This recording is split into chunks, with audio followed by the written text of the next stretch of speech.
I've been blind since birth. This in and of itself is not what this is about, but it is a crucial part of the story. See, throughout my life, I've used a lot of different kinds of assistive technology, braille keyboards, voice command apps, adapted smartphones.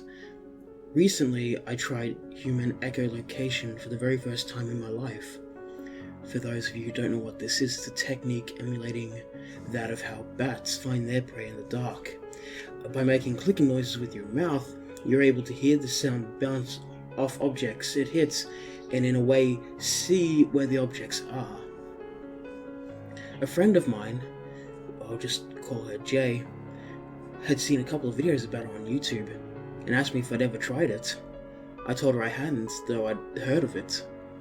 Long story short, I decided to test it out. I took a lot of concentration at first, but after a few days it felt like I was really starting to get the hang of it.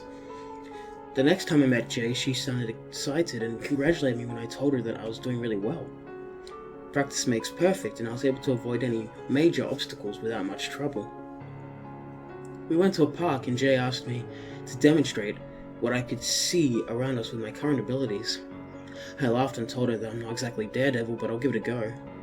After a few clicks, I told her I thought there was a small wall or building to our left, and there was a tall thing right in front of us. It was blurrier for me to make out, so I guessed that there was some kind of bush. Jay got quiet then, and had a hint of worry in her voice when she spoke again. Well, you're right about the wall, but there's nothing in front of us at all. Just grass. I froze. See, I knew I was a beginner at this, but the sound clearly bounced off something. It was much taller than a person, and only a few steps in front of us. Could I have messed up with what I heard that badly? I decided to laugh it off with Jay and said that apparently I wasn't ready to go out and fight crime just yet. Feeling very uneasy, I hurried us away from there, and we continued our walk. By the time she dropped me off at home, she seemed to have forgotten about it. I don't know. I doubt I ever will.